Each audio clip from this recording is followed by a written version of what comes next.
Today was one of those days that had me questioning whether I was actually good enough to be here. That's right, whether I was actually good enough to be a med student. I'm calling, maybe I'm selfish.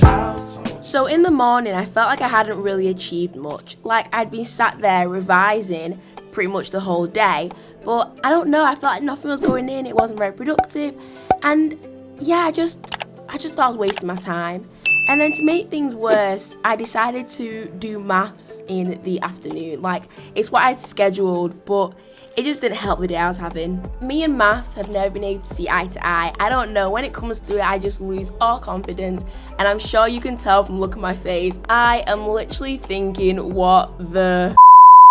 So I was doing pharmacokinetic calculations, and even I know that with these, and pretty much any maths that I've come across so far in medicine, so like your dose calculations and then these pharmacokinetic ones, that it's not difficult maths, it's just a basic, well not basic, but it's just a calculation you have to learn and then you apply it each time or when it's relevant, and it's quite simple maths behind it. But like I said, I really lack confidence with it and that just gets in my way. I don't want this to hinder me in any way though, so I am doing something about it as something to make sure that I am getting better. I'm practicing them as much as I can, and also whilst I was home, my dad, he's a pharmacist, so he helped me out, and his way of thinking, his logic just made so much sense to me and it helped me to understand them a lot better. It's 4:10. I've just finished about 25 minutes of work with doing some calculations, and that's me doing my revision until I've got tutoring at 5. And I was going to use this time to just chill and have a break because I've been revising since 8:30 this morning.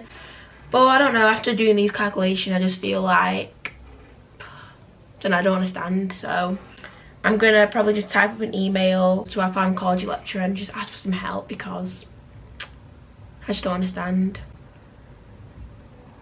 I thought I'd vlog this evening because like it's probably the most exciting evening I'm going to have this week because I've got tutoring, so that just makes it a little bit different. But after the day I've had, my mood is on its ass, so don't know.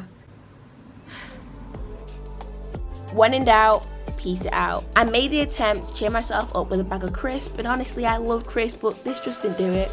I was just really going through it this day. Looking back, I should have just taken the time to just chill and relax and to rest my mind, because not only was the maths getting to me that day, but I had other things that were just affecting my mood as well. Anyway, I wrote my email, which started along the lines of, "Hi, insert lecturer's name here.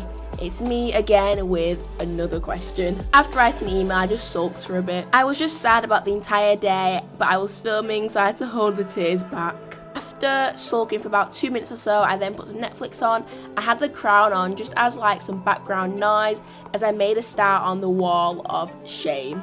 So the wall of shame, if you've already seen on my TikTok, is basically a wall with revision notes of things that I keep on forgetting but obviously can't afford to forget. My exams are open book, but I'm still taking my revision as seriously as I can.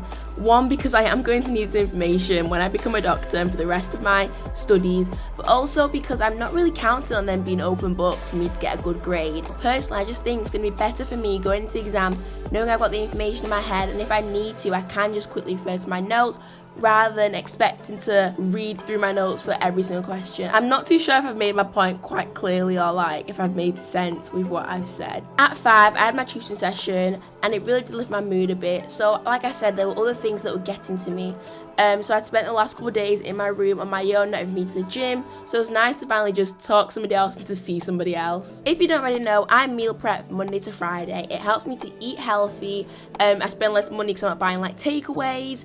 And also it makes life so much easier as I'm not spending loads of time in the evening cooking. I'm just spending like 5 minutes warming it up and then 10 minutes or so eating it. It's great. As you saw just then as well, before putting it in the microwave, I always add a suffice level of spice. I never used to like anything spicy, like I would avoid spicy things at all costs. Even at Nando's, I used to get lemon and herb, but now I can't eat a meal without showering it in chili flakes. It's actually gotten to the point where I'm immune to spice. Like my family would be eating a meal and everyone would be like, "Oh my god, this is hot," and I'd be like, "You having me on?" I like to evenly distribute the spice, so here I am just mixing it all. When I'm eating, it is my little chill time, so during my lunch and my tea, I always throw something on Netflix. I really felt like I hadn't accomplished anything throughout the day, I'm not gonna lie. Maybe I was being hard on myself, maybe that was just the reality. I still had 2 hours revision scheduled for the evening, and that was plenty of time to turn things around, so I did some anatomy. I never used to enjoy anatomy, that's because I was trying to learn everything. I'm going to do a video about the mistakes I made in first year medicine, and that's definitely going to be one of them. Rather than focus on learning objectives, I was trying to learn the entirety of like the human body. Now that I understand that we aren't expected to know everything, I really do enjoy anatomy and it's my favourite thing to revise. So I actually continued to work after my timer had gone off just to finish the quiz I was doing, and I ended up scoring 80% on it, and it made me feel so good and like less of a loser that day. It's been about a week since I filmed this video, and I can tell you the wall of shame has multiplied. Yes, that's right, I was eating a plain rice cake. After finishing my revision and finally feeling like I'd accomplished something, I just got ready for bed. Usually I would spend the day in my PJs after having a shower, but sometimes getting changed into another outfit makes you feel like you've got more of a purpose that day and you feel a lot less sluggish. Anyone who's got braids will know they are a pain to get up. I cut out so much of me tying my hair up. I haven't got a set skincare routine, but I do look after my skin, wash it twice a day, moisturise, all that good stuff. So the day after was going to be one of my 6:30 AM get-ups. I was going to go to the gym and just stop feeling sorry for myself. I just got in bed, put some Netflix on, and I relaxed. Something about me is that I like to persevere. I like to push through when times are tough, when I'm stressed, I've got things going on around me. It's a good trait to have, but sometimes it can be maladaptive. And maybe today I should have taken more time to myself, to relax, and to look after my well-being. Anyway, thank you for watching. I'll see you next time. Yeah, maybe I'm selfish. All my ladies and I can't. Maybe I'm selfish. I want you to myself, I can't help it. Yeah, no one but me. Yeah, baby. To my thick chicks down in Texas, all the way to New Orleans, where the girls cook catfish.